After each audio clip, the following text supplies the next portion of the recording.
Assalamualaikum warahmatullahi wabarakatuh.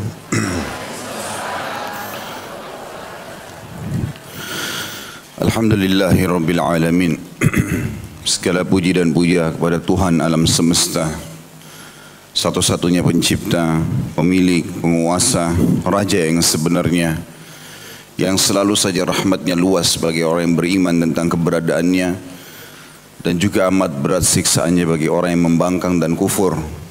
Dia adalah Allah, Zat yang Maha Hidup, terus menerus mengurus makhluknya, dan Dia adalah satu-satunya yang telah menyiapkan makanan, minuman, pakaian, udara, air, api, dan segala kebutuhan kita untuk roda kehidupan muka bumi ini. Dan Allah sebagai pencipta memerintahkan kita untuk beriman tentang keberadaannya, lalu menikmati fasilitas tersebut dan bersyukur kepadanya. Syukur adalah kata kunci nikmat tersebut semuanya bisa bertahan dan bertambah. Dan syukur ini Allah sebagai zat yang maha pemurah telah menyimpulkannya di sebuah kalimat yang mudah sekali untuk diucapkan, yaitu Alhamdulillah. Maka jadilah orang yang selalu mengucapkan kalimat ini. Selanjutnya kita panjatkan salawat dan taslim, salam hormat kita kepada manusia terbaik yang telah diutus oleh Allah kepada kita untuk membawa hukum halal haramnya, sehingga kita punya panduan hidup. Kita tahu mana yang diperintahkan dan dilarang oleh Sang Pencipta Allah. Menjadikannya sebagai suri tauladan adalah kebahagiaan, karena orang ini telah berhasil menjadi seorang ayah yang terbaik, anak yang terbaik, sahabat yang terbaik, guru yang terbaik, murid yang terbaik, karena pernah belajar dari Jibril alaihissalam. Dan tentu buah tidak akan jauh dari pohonnya. Setiap orang yang mencontoh yang terbaik, maka dia pun ikut menjadi terbaik insyaAllah. Dan itu perintah Allah subhanahu wa ta'ala dalam firman-Nya, laqad kana lakum fi rasulillahi uswatun hasanah. Al-ayah, pada diri Rasulullah utusan Allah itu ada suri tauladan yang baik buat kalian. Dan mengucapkan satu kali salam hormat kepadanya dijadikan ibadah oleh Allah subhanahu wa ta'ala, apalagi kalau diucapkan berulang-ulang. Dan satu kali salam rahmat akan dibalas dengan 10 kali tambahan rahmat. Dan selalu kita berikan atau ucapkan rahmat Allah luas sekali, masuk dalamnya pengampunan dosa, peninggian derajat dan pemenuhan segala kebutuhan. Maka sangat wajar sebagai orang yang beriman selalu memuji dan memuja Allah kalau kita selalu memanjatkan salawat dan taslim kepada Nabi besar Muhammad sallallahu alaihi wasallam. Melanjutkan bedah buku kita, kitab Adab Mufrad yang tulis oleh Imam Bukhari rahimahullah, dan kita masuk pada pagi ini ke bab musyawarah. Betul situ ya, di 129 ya. Sebelumnya sebenarnya sudah ada bahasan tentang musyawarah ini di bab 128, dan sudah kita berikan gambaran umum tentang musyawarah ini. Allah turunkan surah khusus diberikan nama Asy-Syura, yang berarti bermusyawarah. Dan ini bagian daripada rangkaian kehidupan kita. Kehidupan kita ini tidak akan sempurna, ya tentu, kecuali rangkaian-rangkaian atau substansial kehidupan ini disatukan sehingga menjadi satu komponen yang lengkap. Di antara komponen pelengkap kehidupan kita adalah musyawarah ini. Dan di bab sebelumnya kita sudah bahas tentang masalah musyawarah dengan orang-orang yang tepat dan baik. Jadi tidak boleh kita bermusyawarah kepada orang yang salah. Dan yang kedua, bermusyawarah juga pada perbuatan-perbuatan yang baik. Perbuatan buruk nggak butuh musyawarah, tinggalkan saja. Musyawarah ini harus dua syarat ini terpenuhi, yaitu bermusyawarah dengan orang yang tepat. Dan orang yang tepat adalah orang yang faham agama, punya pengalaman hidup. Jadi dibagi dua lagi, orang yang berpengalaman, orang yang tepat ini adalah orang yang punya pengetahuan agama dan punya pengalaman hidup. Jangan bermusyawarah dengan orang yang tidak punya ilmu agama, karena dia akan arahkan kita sesuai dengan pola fikir dia. Walaupun dia sukses di bidang ekonomi misalnya, ada seorang pengusaha non-muslim maju sukses, lalu kita bermusyawarah dengan dia, ini ada kekeliruannya. Karena kalau dia menggunakan sistem kapitalis, dia akan menganjurkan kita untuk itu. Dia menggunakan sistem riba, dia akan lakukan pada kita untuk itu. Sistem denda ini dan denda itu untuk pegawai dan segala macam dia akan terapkan juga. Dan kita mau tidak mau mengikuti pola itu karena kita ikuti pelatihannya misalnya. Tapi kita kembali kepada orang-orang yang ahli agama dan terlalu banyak contoh. Kita ini umat Islam tidak butuh figur orang lain. Figur kita terlalu banyak. Dari Nabi SAW sendiri sudah cukup. Apalagi ditambah dengan sekian puluh ribu sahabat beliau. Ridwanullahi alaihim, dan beragam macam kegiatan atau keterampilan yang mereka miliki. Ada yang pengusaha sukses, ada yang ahli perang sukses. Ada yang menjadi seorang pemimpin ataupun khalifah yang sukses. Ada orang yang ini dan itu. Hampir semua lini kehidupan yang kita butuhkan. Kita punya figur, dan figur ini tidak main-main karena orang yang pernah menemani baginda Nabi alaihi salatu wassalam. Kemudian yang kedua adalah harus berpengalaman. Saya sudah kasih contoh sedikit, saya singgung pada pertemuan sebelumnya.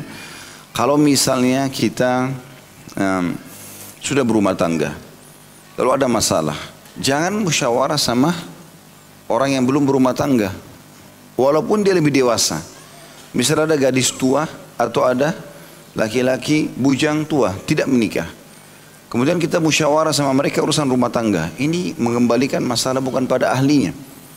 Dan kata Nabi SAW, kalau urusan dikembalikan bukan pada ahlinya, tunggulah kehancuran. Gak ada ilmunya mereka. Walaupun dia seorang profesor. Apalagi kalau dasarnya orang bermusyawarah dengan yang tidak punya pengalaman sama sekali, baik umur ataupun kasus yang sedang dihadapi. Seperti misalnya, pernah saya dapatkan satu kasus rumah tangga, ribut suami istri bahkan sampai cerai, gara-gara si istri suka bermusyawarah dengan adiknya yang masih gadis. Suami saya begini, suami saya begitu, adiknya masih gadis akan kasih pikiran apa? Ujung-ujungnya, ya sudah, kalau nggak cocok kak, cerai saja. Gitu. Karena bagi dia simple, dia nggak rasa punya suami, dia nggak rasa punya anak. Nah, ini salah, walaupun anak itu baik. Jadi ini bukan cuma konsep baiknya, harus bertemu dengan masalah pengalamannya. Ya. Dan ini sangat mahal. Makanya pepatah bahasa Arab mengatakan, kalau orang pengalaman darimu satu hari, maka dia kalau dia lebih tua satu hari, dia akan memiliki 100 hari pengalaman. Atau dalam statement yang lain, orang yang punya pengalaman sekali permasalahan, maka dia akan mempunyai 1000 pengalaman dari masalah yang sedang kamu hadapi. Kalau orang pernah sudah misal berumah tangga 50 tahun, Masya Allah tetap bersama, nah, itu wajar orang bermusyawarah dengan dia. Pengalaman-pengalamannya dalam mempertahankan rumah tangga itu sangat baik. Perusahaan yang syar'i, jauh dari riba, kezaliman, gharar, segala macam hal yang diharamkan, kita musyawarah sama mereka, itu masuk akal, dan seterusnya. Jadi ini bab musyawarah bagian daripada agama kita, karena Allah turunkan surah Asy-Syura, dan Allah SWT berfirman dalam salah satu ayat surah Asy-Syura itu, diperintahkan kepada baginda Nabi SAW, wasyawirhum fil amr, dan bermusyawarah hai Muhammad, engkau bersama dengan, atau musyawarahlah engkau dengan mereka, maksudnya para sahabatmu. Dan itu Nabi SAW melakukan bermusyawarah tentunya pada hal-hal yang Allah Subhanahu Wa Taala berikan bab untuk berijtihad, bermusyawarah, mendengarkan pendapat mereka. Seperti contoh, waktu terjadi perang Badar, sebenarnya kasus keluarnya 314 orang sahabat dari Madinah itu untuk mengejar kafilah dagangnya Quraisy.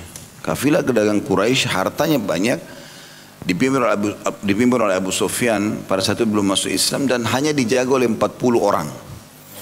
Jadi dengan 300 orang mereka yakin akan mengalahkan itu. Ternyata dengan hikmah ilahi dalam surah Al-Anfal diceritakan, Allah telah mengatur peperangan di situ. Pada saat tiba pasukan muslimin di Badar, dengan hikmah Allah Subhanahu Wa Taala, kalau kita ibaratkan di tengah-tengah meja ini ada sebuah gunung, dan ini gunung sampai sekarang tentu ada di wilayah Badar, di sebelah kuburan syuhada Uhud. Di sisi kanannya lebih dekat ke Madinah itu ada pasukan muslimin. Sementara di ujung gunung itu menuju ke arah Mekah ada Raqb. Raqb itu tadi kafilah dagangnya Quraisy yang 40 orang. Tapi dengan hikmah Allah, muslimin tidak melihat kafilah ini. Kafilah ini pun berhasil lolos. Tetapi Abu Sufyan tahu kalau keluar pasukan muslimin. Dia menyurat ke Mekah agar pasukan Mekah keluar. Ya, agar membela mereka. Tujuannya hanya untuk membela, bukan perang. Maka keluarlah Abu Jahal dan teman-teman dari Mekah dengan 1000 pasukan. Dan mereka sudah berhasil sampai di sebelah sisi yang lainnya gunung. Makanya Allah menceritakan, idh antum bil udwati dunya wahum bil udwatil quswa rakbu asfala minkum. Ingatlah kata Allah kejadian di Badar pada saat kalian berada di sisi satu gunung dekat dengan Madinah dan mereka Quraisy berada di sebelah yang lainnya sementara kafilah dagang telah lewat dari kalian. Maka kafilah dagang lolos, kemudian bertemulah dua pasukan ini akhirnya dalam peperangan. Tetapi waktu mau berperang, Nabi SAW tahu jiwa para sahabat. Ini peperangan pertama dalam Islam tahun 2 Hijriah, perang Badar. Kemudian mayoritas yang ikut itu adalah atau ada yang ikut di situ orang-orang Ansar, orang asli Madinah. Kalau penduduk Mekah yang ikut muhajir, mereka memang dasarnya jengkel sama orang Quraisy ini. Karena orang Quraisy mengambil hartanya, mengambil istrinya, mengambil anaknya. Jadi ada yang mereka lakukan kejahatan sehingga orang-orang Mekah ini wajar mereka terpicu untuk mau berperang, melawan. Jadi baik dapat kafilah dagang atau dapat pasukan Quraisy, tetap saja mereka akan melawan gitu. Tapi asli Madinah tidak ada hubungannya sama Quraisy. Tidak pernah sama sekali dagangan atau ada pertikaian antara orang Madinah sama orang Mekah. Bagaimana orang mau memerangi orang yang belum pernah ada masalah sama mereka? Maka Nabi SAW di sini bermusyawarah dengan mereka. Lalu Nabi SAW mengatakan, wahai manusia, berikanlah aku saran-saran kalian. Sekarang kafilah sudah lolos. Di depan kita pasukan Quraisy. Jumlah mereka lebih banyak. Karena mereka 314 sahabat ini tadinya cuma mau serang kafilah. Mereka ada yang tidak bawa baju besi, ada yang tidak pakai topi besi, karena tidak siap untuk perang. Mereka pikir serang kafilah selesai gitu. Ya 40 orang bisa dikalahkan. Tapi ternyata sekarang ketemu dengan pasukan lengkap. Dari kepala sampai kaki. Abu Jahal itu di perang Badar, dari kepala sampai kakinya semuanya besi kecuali matanya yang kelihatan. Kudanya pun begitu. Maka pasukan perang yang lengkap dengan segala macam senjata dan 1000 orang. Jumlahnya 3 kali lipat dari jumlah muslimin. Maka Nabi SAW bilang, hai sekalian manusia, berikan aku pendapat kalian. Berdirilah Abu Bakar mengatakan, ya Rasulullah, kami ikut anda. Anda suruh apa saja kami ikut. Suruh perang kami ikut. Suruh kami pulang Madinah kami ikut. Suruh kejar kafilah pun kami ikut. Nabi SAW terima kasih. Kemudian tanya lagi, hai manusia, berikan pendapat kalian.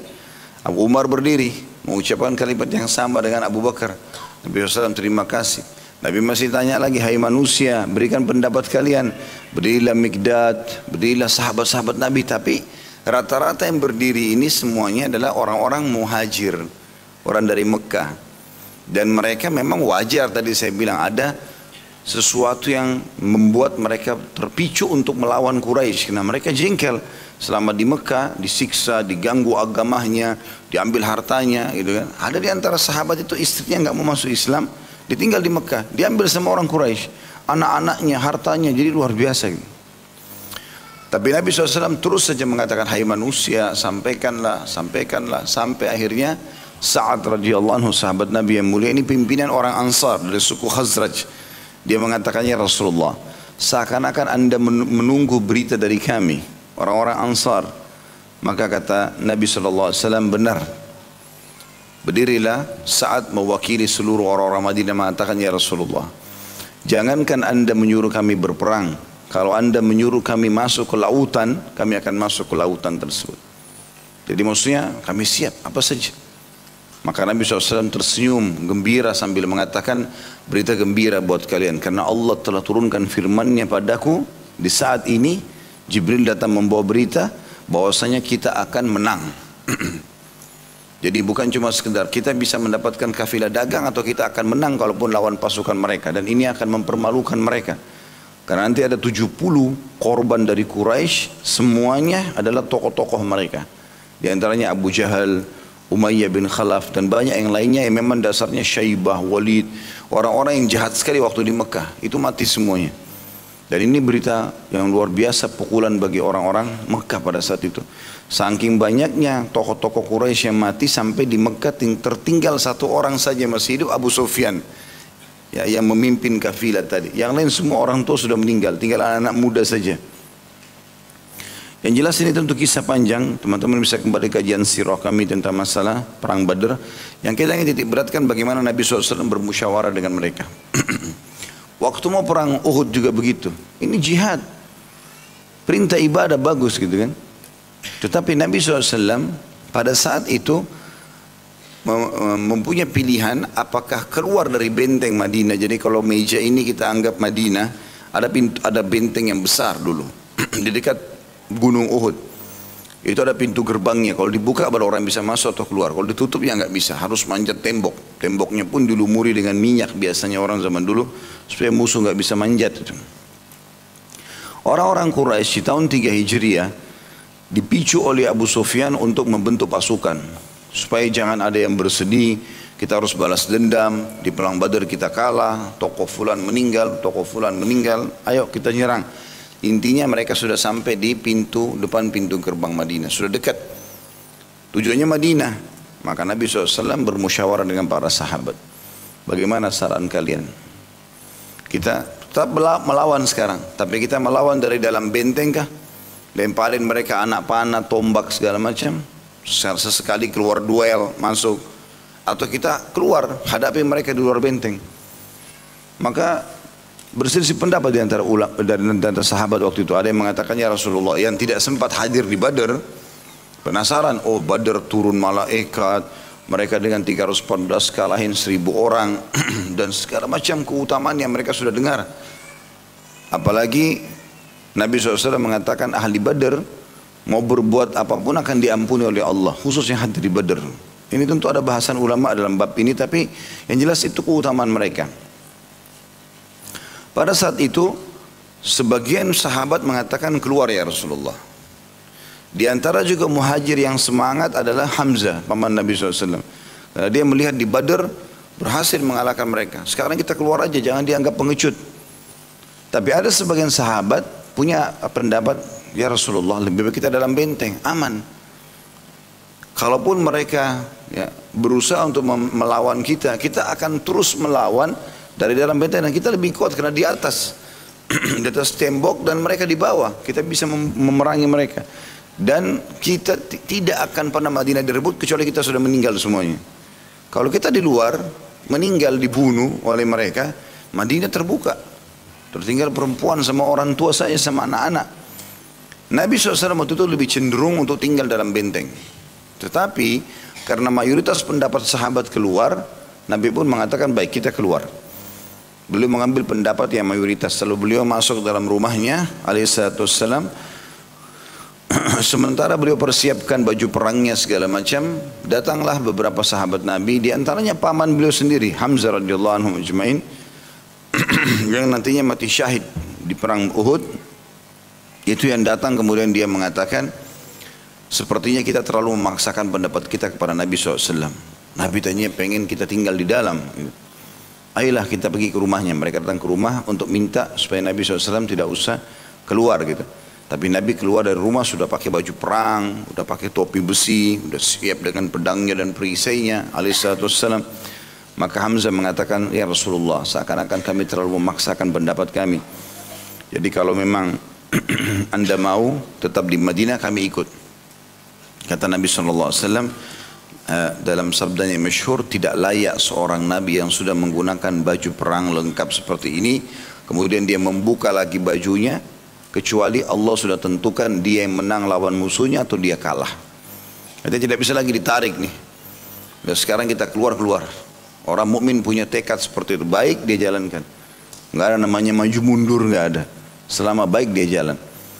Maka akhirnya Nabi SAW mengatakan, sungguhnya aku telah bermimpi melihat. Kata para sahabat, apa ya Rasulullah Anda lihat? Kata Nabi SAW, aku melihat di pedangku ada retakan atau bengkokan. Kemudian yang kedua aku melihat sapi yang dibunuh, disembelih. Kemudian aku melihat aku masuk dalam sebuah benteng yang kuat. Kata para sahabat, apa takwilnya ya Rasulullah?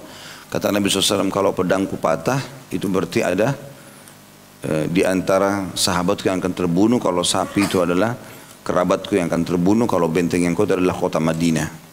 Tapi yang jelas di sini kita lihat bagaimana Nabi SAW bermusyawarah dengan para sahabat. Dan banyak contoh kasusnya tentunya.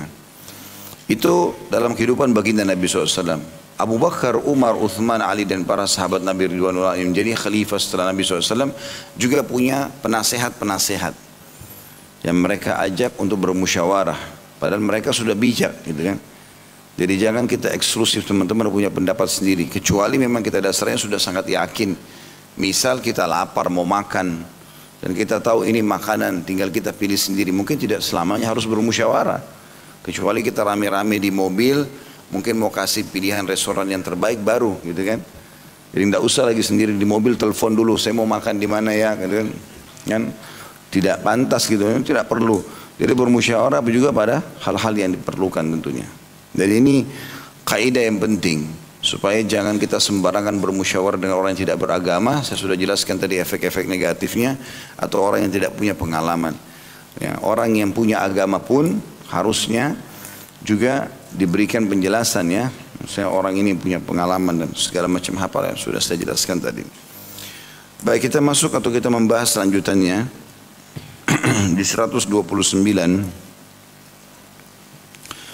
Sadaqa mengabarkan, kata Imam Bukhari rahimahullah, Sadaqa mengabarkan kepada kami. Ia berkata, Ibnu Uyainah mengabarkan kepada kami dari Amr bin Habib, an Amr bin Dinar, qal qara Ibnu Abbas wa syawirhum fi ba'd al-amr. Ibnu Abbas membaca dari Amr bin Dinar, dia berkata Ibnu Abbas membaca dan bermusyawarahlah dengan mereka dengan sebagian urusan. Surah Al-Imran 159. Kalau nggak salah ini sudah kita baca ya, yang lalu iya. Baik, kita berarti masuk ke bab baru. Itu tadi review apa yang kita bahas yang lalu. 130 dosa orang yang memberi saran saudaranya tanpa petunjuk. Ini masih berhubungan dengan bab musyawarah sebenarnya ya. Jadi kayak tadi, kita berbicara sama orang yang bukan memiliki ilmu agama atau tidak punya pengalaman. Jadi kalau teman-teman misalnya belum berumah tangga, diajak bermusyawarah sama teman yang sudah berumah tangga, jangan dikasih saran. Tidak usah kasih saran karena kita nggak ada ilmunya. Walaupun kita faham secara teori beda. Nah, orang bisa memahami teori itu, tetapi belum tentu dia bisa mempraktekkan pada saat bertemu dengan kasus lapangan. Imam Bukhari berkata, hadis nomor 259, Abdullah bin Yazid mengabarkan kepada kami, ia berkata, Sa'id bin Abi Ayyub mengabarkan kepadaku, ia berkata,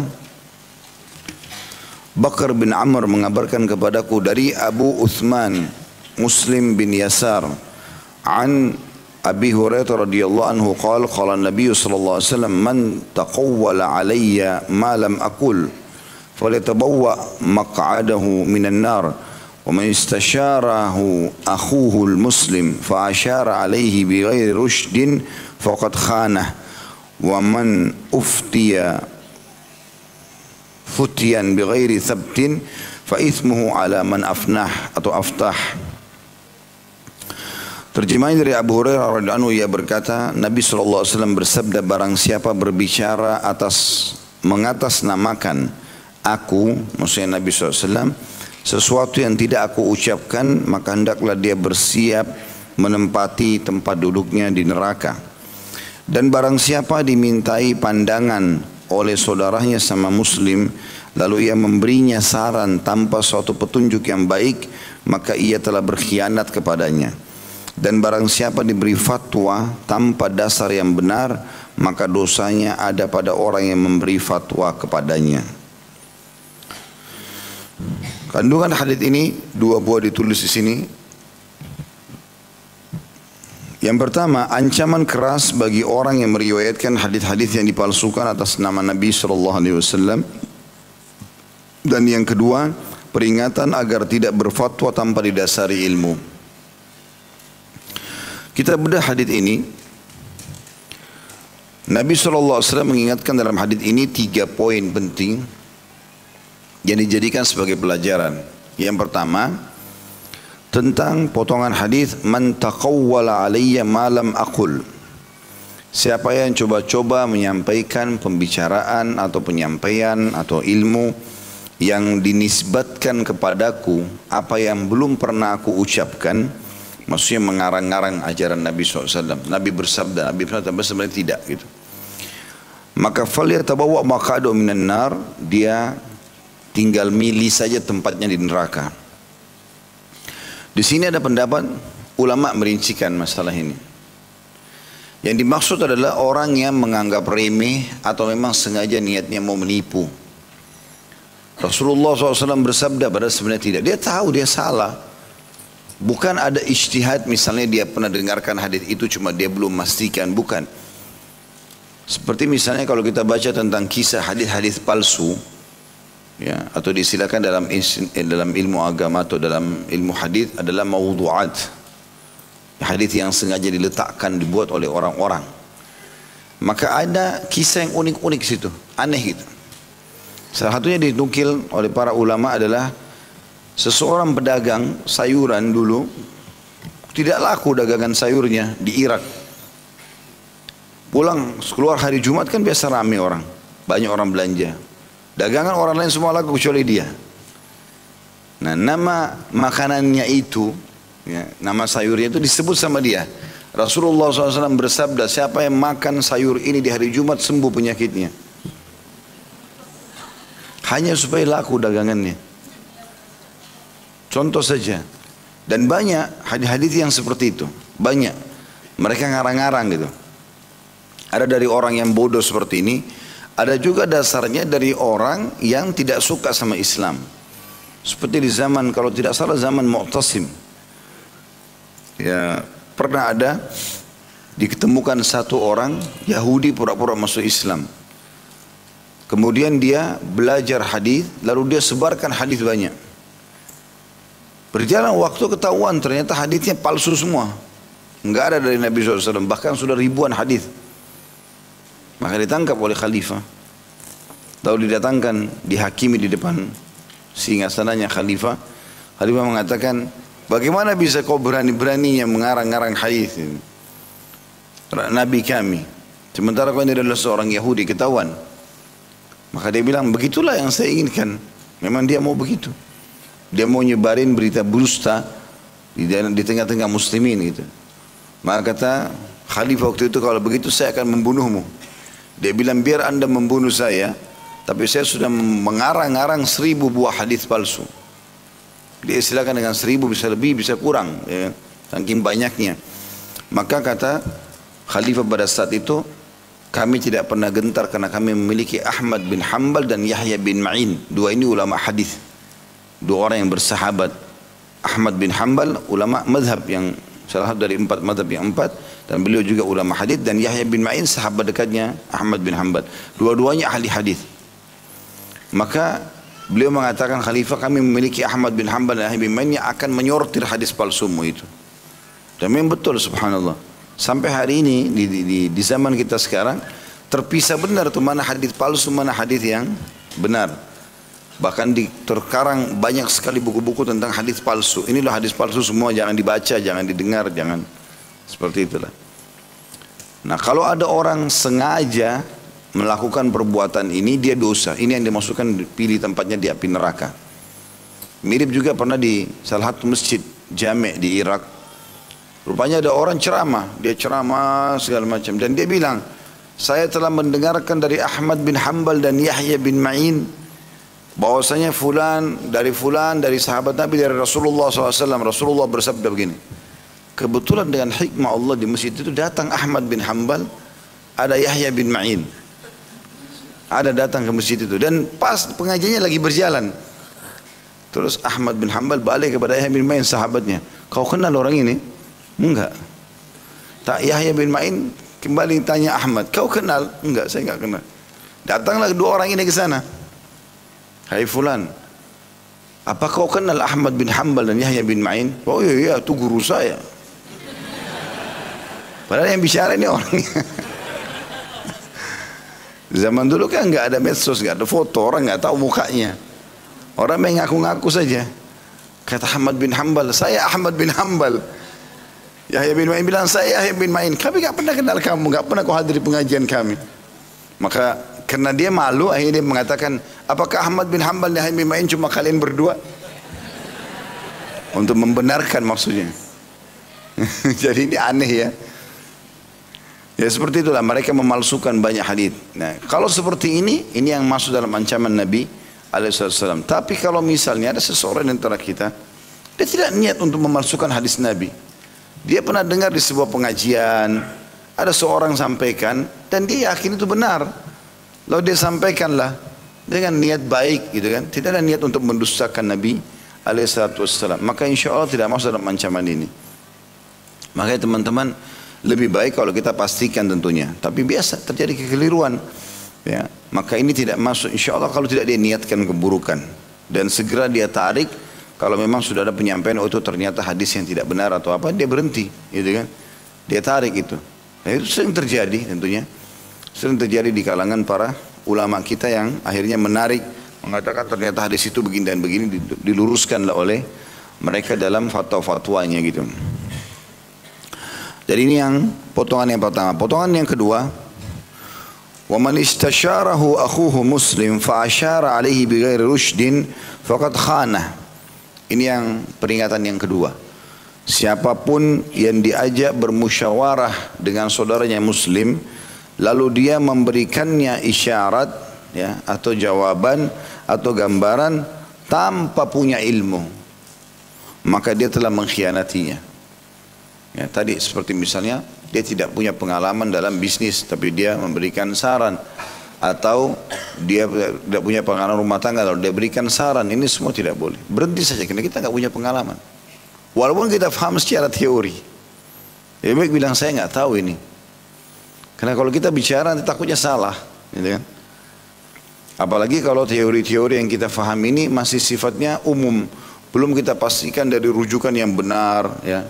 Kalau dalam firman Allah, sabda Rasulullah SAW dan pendapat ulama banyak itu berbeda.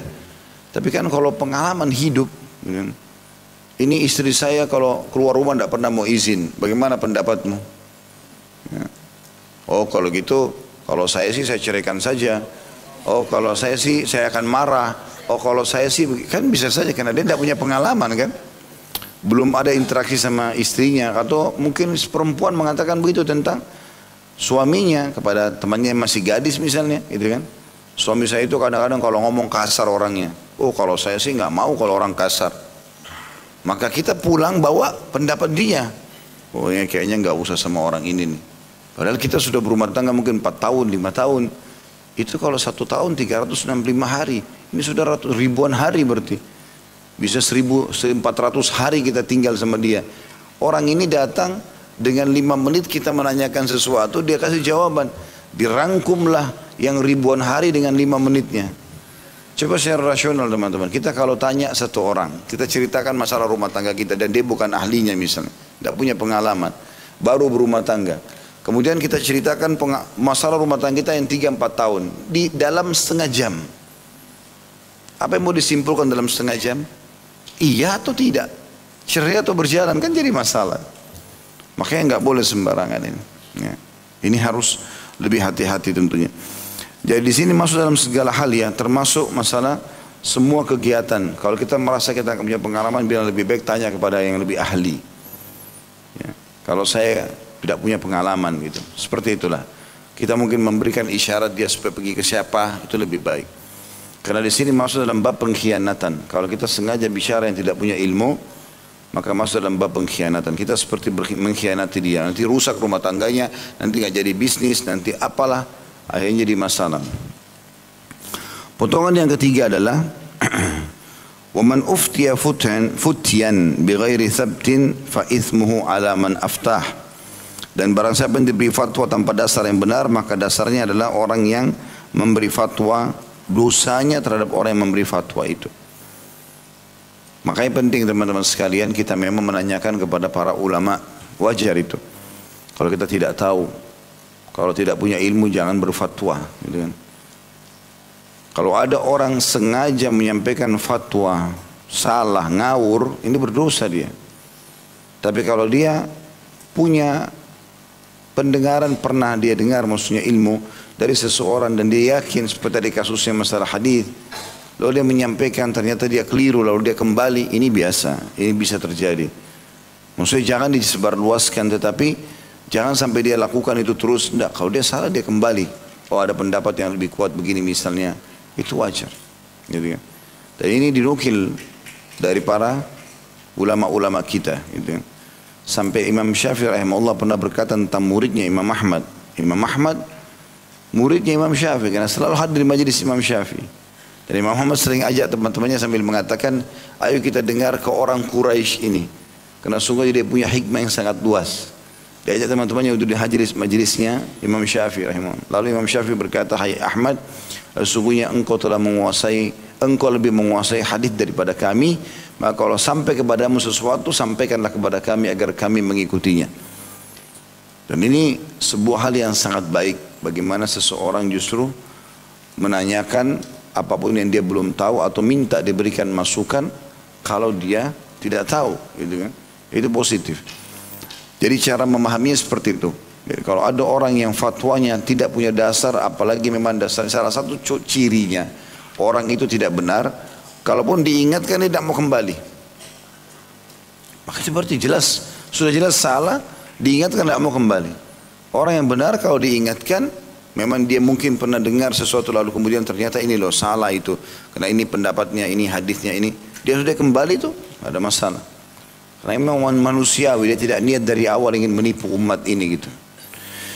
Intinya teman-teman sekalian, ketiga hal ini adalah berhubungan dengan masalah agama kita dan tidak boleh sembarangan seseorang itu menyampaikan apa yang tidak punya ilmunya. Baik itu dari Nabi SAW ataupun berbicara urusan dunia. Urusan dunia pun tidak boleh. Ya, kalau kita tidak punya ilmunya, jadi sudah kita bilang masalah rumah tangga, masalah pekerjaan dan seterusnya. Bermusyawarah juga ingat tidak boleh kepada orang-orang yang tidak berilmu, apalagi orang-orang kafir yang memang mereka tidak mengenal haram halal kita. Mereka pasti akan menyampaikan sesuai dengan apa yang mereka ketahui. Saya pernah temukan seorang ikhwah baca buku tentang bisnis seorang yang maju di Jepang, tapi hidupnya orang ini penuh dengan utang, Lalu dia baca, saya kebetulan lewat di sebelahnya, kebetulan itu dia ada di kantor kami. Kemudian dia lagi baca, lalu dia dengan semangatnya ngomong, wah kalau begitu memang wajar kita harus buka pintu utang ya, karena dengan tanpa utang kita nggak mungkin bisa kaya. Begitu statementnya orang itu dalam bukunya. Terus saya tegur, itu buku siapa? Oh ini si Fulan yang terkenal orang kaya dari Jepang, orang nomor 1 Jepang, penuh dengan utang, tapi akhirnya utang itu juga dibayar sama dia, tapi dengan cara ribawi dan segala macam gitu kan. Terus saya bilang itu tidak benar akhi.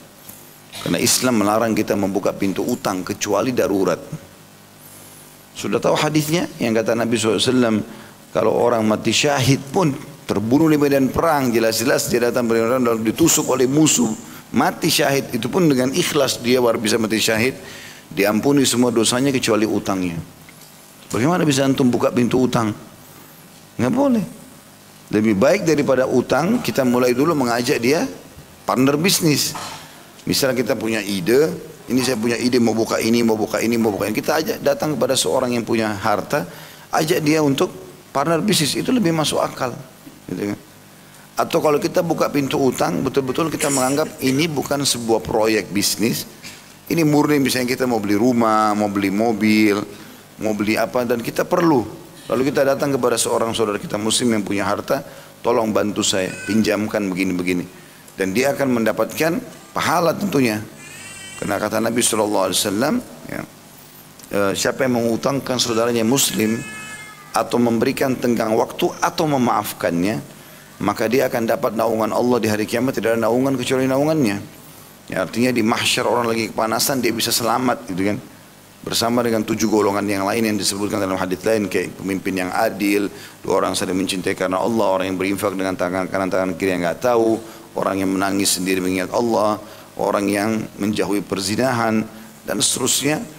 Maka ini juga termasuk di dalamnya gitu. Dan ini pinjaman seakan-akan kita meminjamkan di jalan Allah Subhanahu wa taala. Dan ini Allah mengatakan man dalladzi yuqridullaha qardan hasanan fayudha'ifahu lahu adha'afan katsira. Siapa yang meminjamkan di jalan Allah, maka Allah pun akan melipat gandakan pinjaman tersebut. Maka ada seorang sahabat Dami datang, punya sebuah kebun yang sangat bagus. Kebun itu subur sekali, bahkan ada saluran, ada air, mata air di situ, di depan Masjid Nabawi. Jadi kalau depan Masjid Nabawi itu seperti kalau kita sekarang ada di depan Istana Merdeka. Kebunnya ada di situ penuh dengan segala macam, dan Nabi sendiri sering datang minum di situ, duduk santai gitu kan, berbicara sama pemilik kebun. Waktu turun firman Allah ini, dia mengatakan, ya Rasulullah, apakah Allah meminta pinjaman dari kita? Kata Nabi SAW, ya. Dia bilang, kalau begitu ya Rasulullah, ini harta yang saya paling sukai, saya ingin pinjamkan jalan Allah, maksudnya sedekah. Kata Nabi SAW, sungguh harta yang beruntung buat kamu, karena harta yang paling dia suka itu yang dia kasih jalan Allah. Lalu dia mengatakan, ya Rasulullah, pandu saya harus kasih ke siapa saja. Kata Nabi SAW, saya melihat engkau membagikan kepada kerabatmu, sanak kerabatmu. Maka dia pun membagi-bagi kebun tersebut sampai habis, dia nggak punya milik lagi di situ, untuk dia sedekahkan di jalan Allah Subhanahu Wa Taala. Jadi orang yang mengutangkan kita akan dapat pahala yang besar, akan ada pengampunan dosa dia, dari timbangan amal hari kiamat, dan sekian banyak keutamaan berhubungan dengan masalah itu. Jadi kalau kita utang dengan orang pun, maka kita harus tahu utang ini adalah sesuatu yang harus kita bayar. Baik, kita masuk ke bab 131, saling mencintai antara sesama manusia.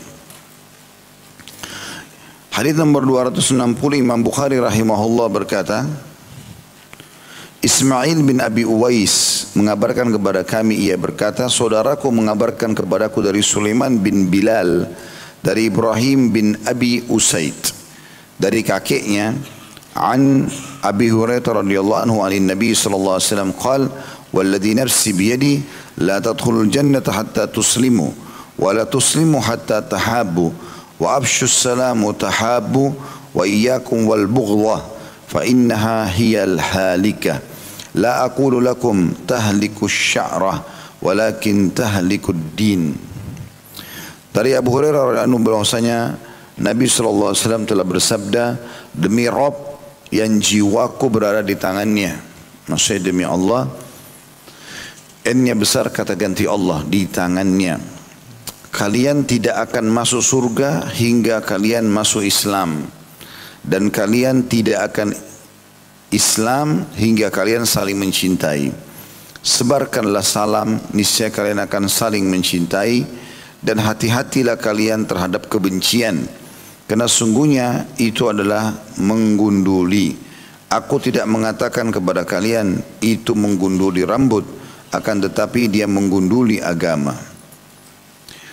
Kandungan hadis ini yang pertama adalah kaitan antara iman dengan cinta karena Allah. Kemudian maksudnya tidak akan dianggap seseorang itu beriman sampai dia mencintai karena Allah. Ya. Apapun yang Allah perintahkan dia jalankan, apa yang Allah larang dia jauhi. Termasuk dalam bermuamalah dengan manusia. Jadi ada hubungannya. Kayak Allah suruh kita bakti sama orang tua, suruh istri patuh sama suaminya, ya, suruh orang tua memberikan nafkah dan lindungan kepada anaknya, perbuatan baik tangga sama tetangganya. Ini kan perintah Allah yang kita suruh berbuat baik sama manusia.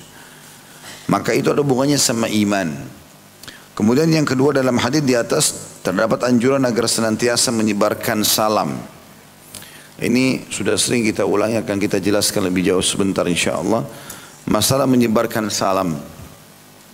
Kemudian yang ketiga, peringatan agar menjauhi pemutusan hubungan, permusuhan, kebencian dan perselisihan. Larangan sangat tegas dalam agama kita untuk saling bermusuhan, termasuk melahirkan pemicu untuk bermusuh itu. Jadi ada orang subhanallah memang setiap hari kerjanya hanya mencari kesalahan orang saja, kesalahan demi kesalahan, terus begitu, ya, sehingga akhirnya dia memiliki banyak musuh. Dan ini dilarang dalam agama Islam, karena kita tugasnya adalah bagaimana kita menjaga hubungan yang baik dengan orang, ya. Bahkan kata Umar radhiyallahu anhu, kalau seandainya ada satu orang mengingatkan tentang aibku, satu kesalahanku, maka aku akan berterima kasih kepadanya seumur hidupku. Kalau kita kan malah terbalik kadang-kadang.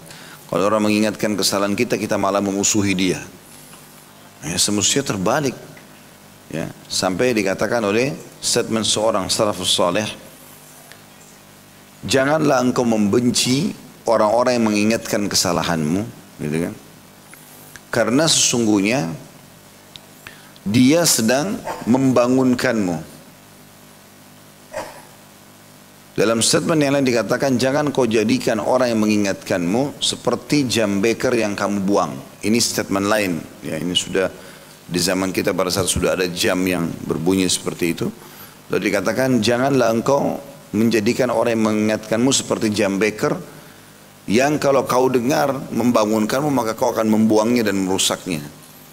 Tapi yang benar adalah engkau justru bersyukur kenapa jam beker ini bisa menjadi penyebab kau bangun sehingga bisa beraktivitas. Jadi tidak usah kita terlalu berlebihan dalam membenci, tapi jadikan bahan muhasabah. Itu yang dimaksud sini. Kemudian juga yang keempat, rusaknya hubungan persahabatan merupakan bencana terhadap agama. Kapan seseorang sudah tidak punya teman, nggak punya sahabat, karena semua orang musuhnya dia, gitu kan? Maka orang seperti ini rusak agamanya. Walaupun kelihatan secara performannya dia agamis. Ya. Ada orang begitu, subhanallah, sama fulan, oh musuh saya, ini fulan musuh saya, oh itu tidak cocok sama saya. Semuanya orang tidak cocok. Lalu siapa yang cocok sama kamu? Hanya orang yang bisa mengikuti keinginanmu saja. Ada orang seperti itu, subhanallah. Dia mau cocok sama orang kalau orang mau ikuti semua keinginan dia. Ya, nggak mungkin itu. Itu nggak mungkin. Sekali kita diikuti, sekali kita mengikuti, kan begitu. Harusnya ada itu. Kalau enggak, rusaklah hubungan dia sama manusia, berarti rusak hubungan dia sama Allah, rusak agamanya.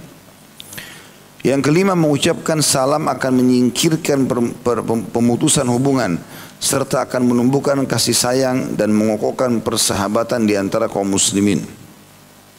Ini kan kita paparkan lebih jauh nanti tentang masalah salam itu sendiri ya. Baik, kita sekarang masuk ke rincian hadits ini.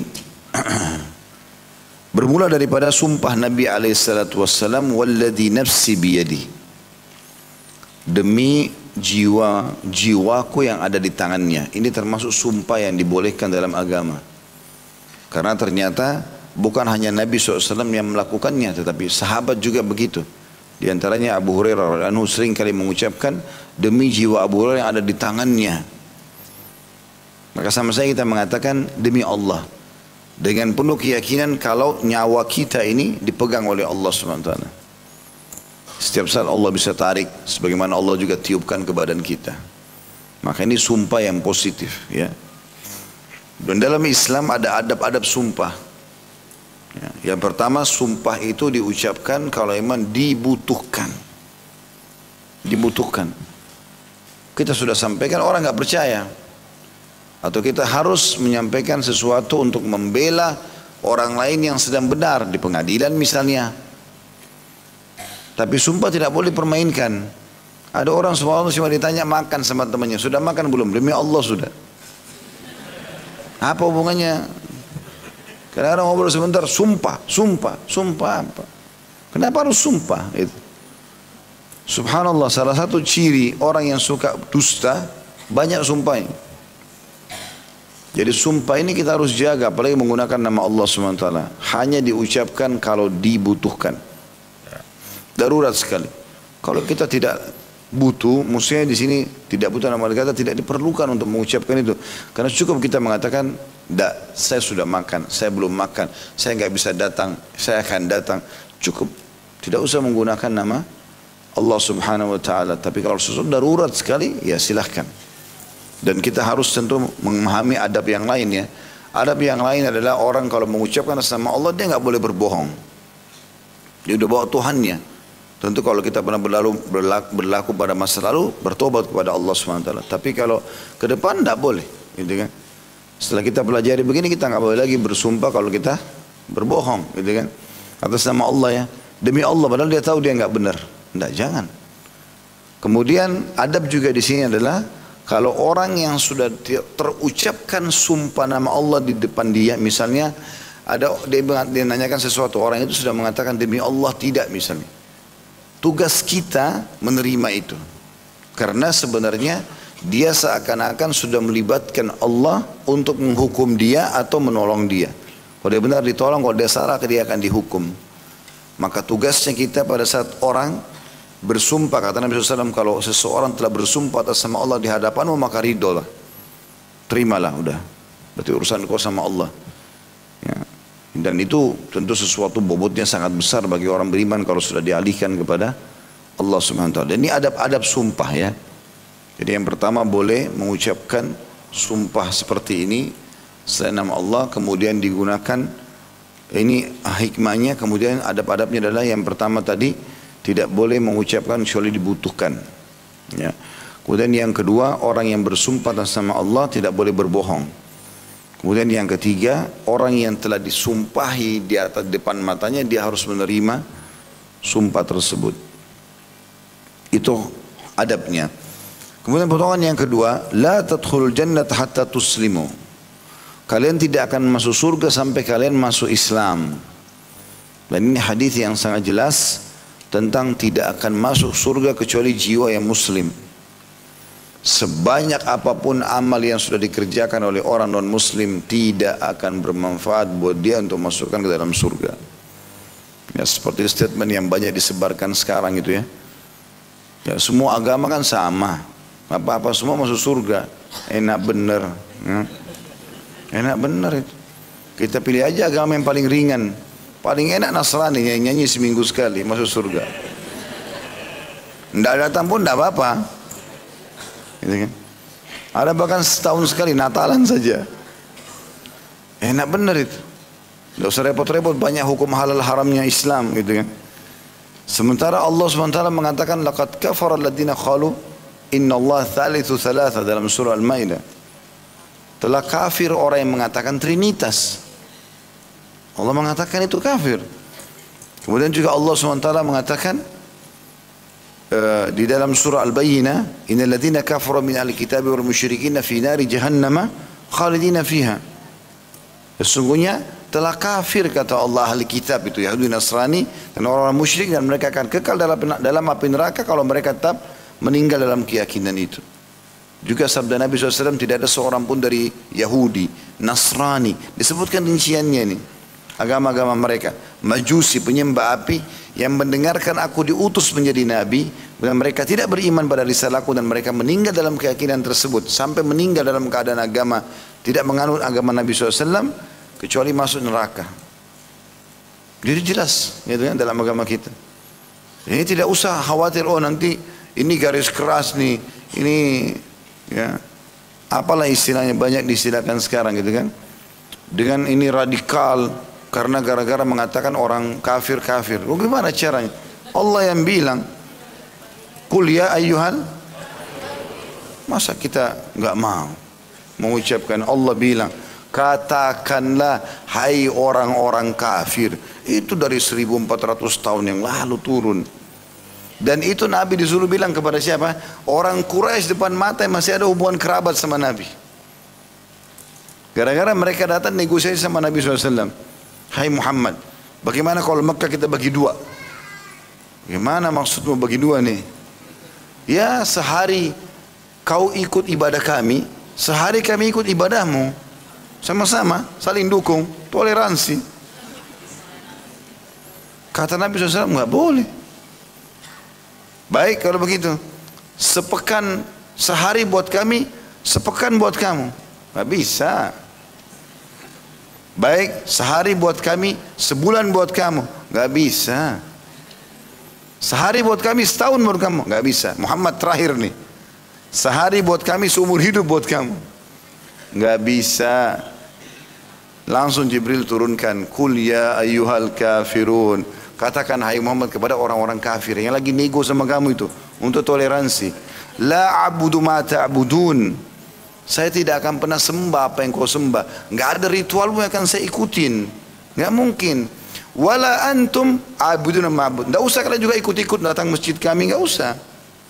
Enggak usah semuanya. "Lakum dinukum waliyadin." Kalian punya agama, kalian punya agama. Selesai, masalah agama lain. Oh, enggak boleh pakai kata orang kafir. Aneh ini.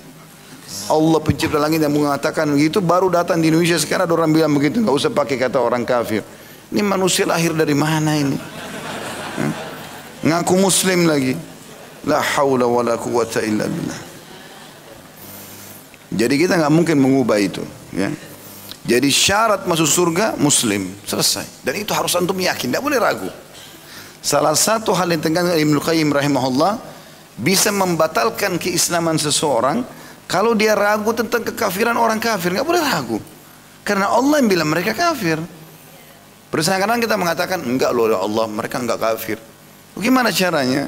Penciptanya mengatakan kafir, dan kafir artinya bukan muslim, selesai, gitu kan? Dan orang-orang kafir enggak tersinggung kita bilang mereka kafir, sebagaimana mereka bilang kita kafir. Mereka mengatakan kita kafir, gitu kan? Jadi istilah kafir selain orang yang beriman menurut mereka, kan gitu. Tidak ada sesuatu yang ada di situ. Jadi nggak usah ngorek-ngorek masalah yang baru kepada umat Islam ini. Kita udah faham itu, nggak usah masuk ke bumbu yang sudah kita tahu, gitu kan? Supaya dikacaukan masakan kita, nggak bisa. Kita sudah tahu semuanya itu. Tapi banyak orang yang bodoh, subhanallah. Baik. Kemudian kata Nabi SAW, jadi ini kunci tidak boleh masuk surga kecuali muslim. Kemudian dikatakan, wala tuslimu hatta tahabbu. Dan kalian tidak akan sempurna Islam kalian sampai kalian saling mencintai. Ya. Di sini makna mencintai adalah dua. Makna yang khusus adalah mencintai sama muslim. Makna yang umum mencintai semua makhluknya Allah. Tapi di sini khusus hadis ini tentunya makna yang pertama lebih tepat, karena ada hadis yang serupa dengan ini tapi menggunakan kalimat tu'minu. La tadkhulul jannata hatta tu'minu. Kalian tidak akan masuk surga sampai kalian sampai kalian beriman. Wala tu'minu hatta tahabbu. Kalian tidak akan sempurna imannya sampai kalian saling mencintai. Seperti itulah, ya. Jadi maknanya sebenarnya adalah mencintai sesama muslim secara khusus, ya. Tapi Imam Bukhari rahimahullah memasukkan di sini yang umum, yaitu seperti judulnya, ya, saling mencintai antara sama manusia. Berarti mencintai di sini dalam arti kata adalah umum, gitu kan? Tapi makna di sini ulama tekankan hadis ini terkhususkan kepada muslim, karena potongan pertama hadis dikatakan kalian tidak akan masuk surga sampai kalian muslim. Berarti perintah di sini, dan kalian tidak akan sempurna Islamnya sampai kalian saling mencintai, maknanya mencintai sama muslim, ya. Dan tentu cinta maknanya pengorbanan dan loyalitas, itu bernamanya cinta. Kalau ada suami istri bilang iya saya cintai kamu, tapi begitu pasangannya sakit ditinggal, begitu miskin ditinggal, dusta semua, palsu. Tapi orang kalau suka duka bersama itu luar biasa. Saya pernah lihat sedikit cuplikan kecil, ada sepasang suami istri di Mesir. Itu suaminya setelah berapa tahun menikah, punya anak mungkin 2-3, rupanya kena penyakit apa gitu, lumpuh total. Tapi masih bisa ngomong segala macam. Itu subhanallah digendong sama istrinya. Istrinya menggendong dia, istri memang badannya agak besar, digendong terus diwawancara. Sebuah heboh karena dari rumahnya selalu jalan ke pasar, jalan kemana. Jadi istri itu menggendong seperti anak kecil, badan suaminya mengecil, gitu kan. Tapi berinteraksi gitu. Terus ditanya, diwawancarai di situ. Dia bilang, bagaimana anda melalui masa-masa hidup begini? Kata istrinya, inilah pernikahan. Ya saya harus melalui suka duka bersama suami saya. Tidak mungkin pada saat dia sedang sehat saya bersama, lalu sekarang dia sakit saya tinggalkan. Lalu ditanya lagi, apakah suami anda pernah tawarkan anda supaya cerai nikah sama laki-laki? Dia bilang sudah sering. Tapi saya mengatakan tidak akan pernah ada yang memisahkan kita kecuali kematian. Itu cinta yang benar. Ini lihat tetangga mobilnya bagus mulai melirik. Ini pekerjaan lebih bagus mulai melirik. Cinta palsu semua. Cinta sinetron, film-film. Makanya Nabi SAW mengatakan tidak ada cinta yang benar kecuali cinta yang murni dari suami istri yang benar saling berkorban. Itu namanya cinta. Orang loyalitas, ya, ada loyalitasnya, memberi sesuatu berkorban dan seterusnya. Itu namanya cinta. Makanya dikatakan kalian tidak akan masuk Islam, tidak akan sempurna Islam sekali kalian saling mencintai. Maksudnya loyal terhadap sama Muslim. Itu namanya cinta.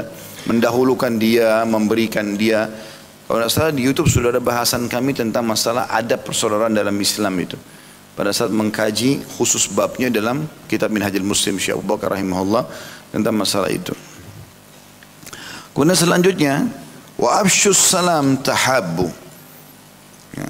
Inti yang paling atau sesuatu perbuatan yang paling banyak membuat kalian saling mencintai, mulailah salam, sebarkan salam di antara kalian. Jadi sering ucapin salam ini penting. Karena kita masih ada satu tradisi teman-teman harus kita ubah di Indonesia. Kita enggak salam kecuali pada orang yang kita kenal saja. Ini salah ini. Karena salam itu kenal dengan tidak kenal. Begitulah sabda Nabi SAW di dalam hadis riwayat Imam Muslim. Pada saat seorang sahabat bertanya, ya Rasulullah, ayu islamin khair? Wahai utusan Allah, amalan apa dalam Islam yang banyak, baik sekali? Setelah kewajiban, apa saja? Kira-kira yang paling banyak pahalanya, paling dicintai oleh Allah. Kata Nabi SAW, tuti'imut ta'am, memberi makan orang. Jangan selalu mau ditraktir saja, traktir orang juga. Jangan selalu maunya tetangga antar makanan, kita tidak pernah antar ke orang, gitu kan? Ya, itu bakhil. Kemudian juga ya, mengucapkan salam kepada orang yang kau kenal dan kau tidak kenal, kata Nabi SAW. Jadi tidak kenal pun sama. Ucapin salam. Assalamualaikum warahmatullahi wabarakatuh. Ucapin dan lengkap. Assalamualaikum 10 pahalanya. Warahmatullah 10. Wabarakatuh 10. Ini kalau tulis ASS. Apa itu? As gitu. Ya akhir, assalamualaikum. Ucapin sana. Assalam artinya semoga keselamatan dunia akhirat untuk kamu. Indah sekali makna doa itu. Warahmatullah, semoga rahmat Allah. Rahmat itu nikmat terbesar, karunia diberikan padamu. Wabarakatuh, semoga selalu cukup buat kamu. Bayangkan teman-teman kalau kita sehari telepon-teleponan suami istri 10 kali. Assalamualaikum warahmatullahi wabarakatuh. Kita baru dijawab, waalaikumsalam, untukmu juga keselamatan dunia akhirat, warahmatullah, dan juga kebahagiaan, karunia yang besar, wabarakatuh, dan semoga berkah. Orang tua pada anak, masuk kamar anak ucapin salam, doain dia. Masuk rumah kita biasakan ucapin salam. Bahkan kata Nabi SAW, siapa yang mau masuk ke rumahnya ucapin salam saja, walaupun buat diri dia sendiri. Syaitan di sekitar rumahnya akan berkata pada teman-temannya, gak ada tempat nginap buat kalian malam ini. Salam depan pintu buat diri sendiri itu jadi tameng buat setan masuk. Jadi nggak benar tuh sinetron setan bisa tembus tembok, tembus pintu, dusta besar. Nggak ada itu. Karena Nabi SAW mengatakan syaitan tidak akan bisa membuka kendi yang ditutup oleh pemiliknya dan pintu yang ditutup oleh pemiliknya. Nggak bisa setan tembus itu. Nggak benar semua itu kan itu perusak akidah. Maka harus kita fahami. Jadi salam sangat besar manfaatnya, pahalanya besar dan harus disebarkan. Gitu ya. Dan ini juga kepada orang yang kenal dan tidak kenal. Kita kasih contoh misal, pada saat misalnya saya tinggal di komplek ini, saya ingin ke masjid misalnya. Baru tinggal, kemudian lewat depan tetangga, saya belum kenal. Assalamualaikum warahmatullahi wabarakatuh. Dengan senyum, dapat 2 pahala di sini, pahala salam dan pahala senyumnya. Gitu kan. Baik, mungkin bapak itu belum kenal saya, tapi dia akan jawab waalaikumsalam kata seorang muslim. Kalau yang sebentar lagi sore atau besok saya salam lagi, sudah berbeda. Akan ada kedekatan hati karena sudah mulai salam lagi. Mungkin sudah bukan mustahil lagi, sudah saling menyapa pada saat itu. Karena sudah ada salam 1 kali, 2 kali, 3 kali. Tapi kalau eksklusif, lewat tetangga dari sebelah, pintu kaca pun tidak dibuka. Buka kaca, assalamualaikum warahmatullahi wabarakatuh, tegur sapa kepada tetangga, kenal mereka gitu kan. Itu harusnya dilakukan. Atau teman-teman lagi memberikan sesuatu pada orang miskin di lampu merah, buka jendelanya. Pernah ada seseorang yang kerja untuk, maksudnya bersama kami lah, membawa mobil di rumah gitu kan. Dia kalau ada orang miskin saya bilang suruh kasih uang. Dibuka sama dia jendela sedikit, tangannya gini. Ya akhi, buka jendela, buka. Berhenti dulu, buka jendela. Kasih orang itu uang, senyum sama dia, lihat mukanya. Gimana caranya tuh? Luar biasa. Belum jadi orang kaya sudah begini gimana? Bagaimana kalau jadi orang kaya?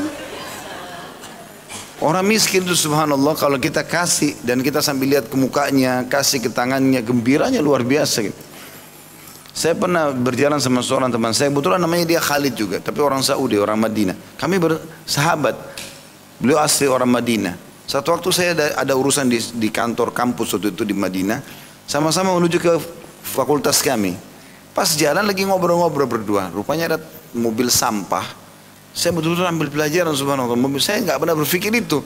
Dia hanya melakukan ada mobil sampah dan sampahnya lagi banyak numpuk. Di situ ada orang Bangladesh, saudara kita orang Muslim dari sana. Itu bajunya kotor, saking capeknya tidur di atas sampah itu.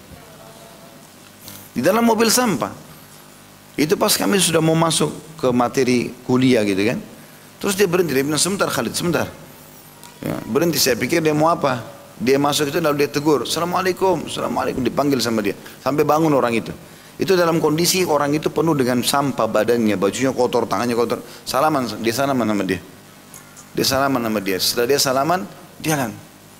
Terus dia tidak bicara apa-apa, cuma saya ambil pelajaran subhanallah. Apa maksudnya orang ini? Paling tidak kalau kita bersangka baik adalah orang ini pasti ingin menghilangkan sifat sombongnya dengan salaman begitu.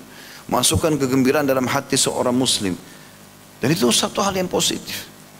Saya juga ambil pelajaran ternyata sangat menggembirakan bagi orang-orang yang susah tuh kalau kita bukan cuma sekedar kasih ya. Karena salah satu yang membatalkan sedekah kita teman-teman kalau diikuti dengan man wal adha. Dengan ucapan kalimat yang tidak baik dan juga ketidaksopan. Misal ada orang minta lempar ke dia, ini ambil. Enggak boleh. Karena sebenarnya kalau kita sedekah secara materi dia dapat keuntungan, secara pahala kita dapat keuntungan. Makanya para salafus saleh itu kalau sedang ada orang miskin bawa sedekahnya, pada saat bubar mereka mengatakan, sungguh orang-orang ini pergi membawa pahala-pahalaku, sedekahku ketimbangan amal tanpa diupah sedikit pun. Karena dia pakai beli roti, pakai beli makanan selesai. Tapi kita nilainya itu akan ada di hari kiamat. Tanpa mereka dari mana kita bisa dapat pahala sedekah? Harus berpikiran begitu. Makanya sebagian salaf mengatakan, siapa yang tidak menganggap dirinya lebih butuh daripada penerima sedekah itu, maka dia telah menghancurkan sedekahnya. Mesti kita merasa kita lebih butuh daripada orang miskin itu. Seperti itulah. Ya. Itu yang dimaksud dalam poin ini. Jadi sebarkan salam kepada orang kenal dan tidak dikenal. Jangan eksklusif. Kemudian wa iyyakum wal bughdha. Jangan, hati-hatilah kalian dari permusuhan, perselisihan. Ini yang saya pernah bahasakan teman-teman. Menuju ke akhirat, bawa dua hal, jangan bawa dua hal. Bawa ke akhirat itu amal soleh dan teman soleh. Mulai hari ini, detik ini amal soleh saja. Dari amal baik ke amal baik. Begitu juga dengan teman-teman yang baik. Teman-teman yang lebih baik secara keimanan dan ilmu daripada kita. Itu jadi sahabat kita sehingga mereka bisa menolong kita hari kiamat. Sebagaimana sabda Nabi SAW, nanti akan datang orang-orang mukmin di hari kiamat, kemudian dia masuk surga sambil mengatakan, ya Allah, sahabatku fulan pernah ikut sholat bersama kami, pernah begini dan begitu. Walaupun amalnya kurang, maka Allah pun menyuruh si orang ahli surga ini untuk menjemputnya di neraka, dikeluarkan temannya itu. Karena hanya kenal saja. Majlis orang-orang yang baik, itu kata Nabi SAW, Allah SWT berfirman pada saat itu, ya kalau ada orang berduduk dalam majlis kemudian berkumpul, Allah mengampuni mereka. Lalu malaikat mengatakan, ya Allah, ada fulan bukan dari mereka, kebetulan mampir saja. Maka kata Allah SWT, mereka adalah kaum yang tidak akan mengharamkan orang lain. Makna hadisnya, tidak akan terharamkan orang lain untuk mendapatkan manfaat yang sama hanya karena bergabung saja. Manfaatnya besar sekali, gitu kan? Dan kata Nabi SAW, perumpamaan majlis yang baik, teman-teman yang baik, seperti penjual minyak wangi. Kalau kau hanya lewat, minimal kau cium baunya. Kalau kau mampir, bisa kau diberikan hadiah atau kau membeli minyak wanginya. Perumpamaan majlis yang buruk, dan ini dua hal yang tidak boleh dibawa di akhirat, ya, adalah musuh dan juga dosa. Majlis yang buruk ini teman-teman seperti kata Nabi SAW, nafikhul kir, peniup arang. Ya. Kalau kau lewat tercium bau busuk, bau tidak sedap. Kalau kau tinggal maka baju bisa terbakar. Jadi jangan pernah siapin musuh. Nah musuh ini artinya sengaja mengorek-ngorek kesalahan orang. Makin kita tidak tahu teman-teman, makin bersyukur kepada Allah. Jangan tahu sudah, nggak perlu tahu. Nggak usah tahu. Ya. Kalau kita tidak tahu tentang orang bagus. Ya. Kalau ada teman-teman begitu telepon sudah tahu belum? Enggak, belum tahu. Saya tidak mau tahu. Apalagi kalau sudah gosipin orang. Nggak usah saya tahu.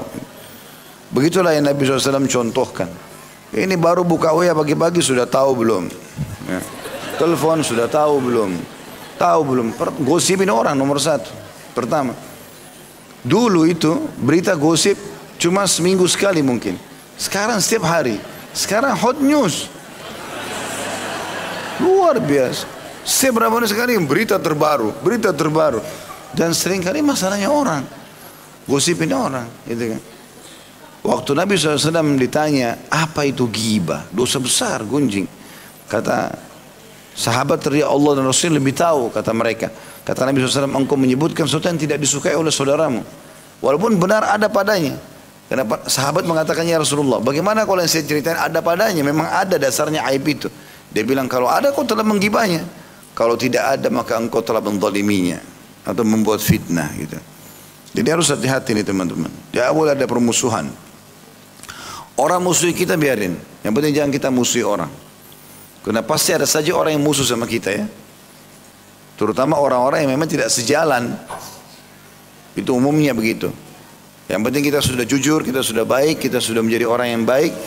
Patuh kepada Allah. Kalau orang yang tidak suka berarti orang bertentangan sama kita. Karena orang yang baik pasti akan sejalan dengan kita. Karena Nabi SAW mengatakan al-arwahu junudun mujannada. Jiwa itu, ruh itu seperti pasukan yang saling bersatu.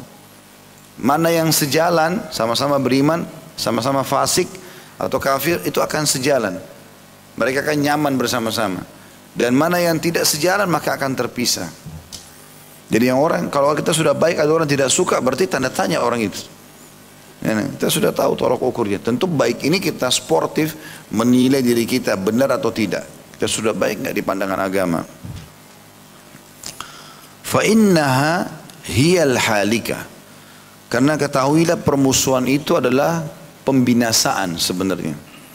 Maknanya pembinasaan. Tapi sini kalau terjemahan lihat-lihatnya adalah ya, dibahasakan di sini penggundulan. Ya. Maksudnya penggundulan sini adalah akan habis banyak hal dari kamu. Lalu Nabi SAW jelaskan, sesungguhnya bukan menggundul kepala yang saya maksudkan. Maksudnya bukan merontokkan rambutmu permusuhan itu, tetapi dia akan menghancurkan dan menggunduli agama. Dia akan habis imanmu. Tertinggal performanya saja. Cuma ada jenggotnya, cuma ada jilbabnya, cuma ada segala macam, cuma performance saja. Tapi tidak ada Islam dalam dirinya. Itu akan hilang hanya karena melahirkan permusuhan-permusuhan. Dan ini saya perlu ingatkan teman-teman sekalian ya. Karena di majelis ilmu, saya lihat sudah banyak orang yang masuk majelis ilmu, tapi muncul dua penyakit besar. Ini bahaya sekali. Yang pertama, suka gosipin orang. Padahal itu ghibah. Di majelis ilmu datang, cari aibnya orang. Dan pada saat dia pakai jilbab besar, dia pakai kopiah, cerita tentang temannya, orang berpikir ini orang agamis. Dianggaplah itu ghibah benar. Enggak benar. Menyebutkan aib yang ada pada orang lain ghibah, dosa besar. Mau di majelis ilmu atau di luar majelis ilmu. Tapi penuntut ilmu harus lebih jauh dari ini. Enggak boleh ini teman-teman. Ya. Yang kedua suka nyari-nyari kesalahan orang. Begitu dia masuk di pengajian, mulai lirik kiri kanan, cari siapa yang punya kekurangan. Atau dia keluar dari majelis, mulai dia kenal pakaian-pakaian syar'i, keluar, begitu ketemu orang di luar, dilihat dari rambut sampai kaki. Sama enggak dengan dia? Kalau enggak berarti bukan golongan kita. Dari mana ini? Di zaman Nabi SAW banyak sahabat yang baru masuk Islam tidak faham agama. Lalu dirangkul oleh sahabat Nabi yang lain, bukan dimusuhi. Ini kenapa jadi penyakit di majelis ilmu ini? Harus mencari-cari kesalahan orang. Bahkan sampai pada tingkat sudah mencari kesalahan gurunya. Ini gurunya salah apa ini? Oh ini salah, ini begini. Dicari aib, nyebar. Kenapa ini? Ini merusak agama kita. Jadi nanti tinggal performance saja. Udah nggak ada lagi masalah agama itu. Sayang. Saya menuntut ilmu harus lebih baik, lebih lunak, lebih segala macam. Ingat, kalau saya pribadi ya, saya menjadikan orang yang masih belum faham agama depan saya adalah target pasar saya. Bagaimana saya meraih pahala dari dia? Karena kalau semua orang sudah baik, kita mau dapat pahala dari siapa? Tapi ada orang tidak. Begitu dia lihat orang salah, dimusuhi, dijauhi. Salah ini, keliru. Gitu kan? Nasihat, diberikan masukan supaya mereka menyadari masalah itu. Allahu a'lam. Baik, karena sudah menjelang jam 11 teman-teman sekalian. Kita tutup sampai sini insyaallah. Subhanakallahumma bihamdika asyhadu an la ilaha illa anta astaghfiruka wa atubu ilaik. Assalamualaikum warahmatullahi wabarakatuh.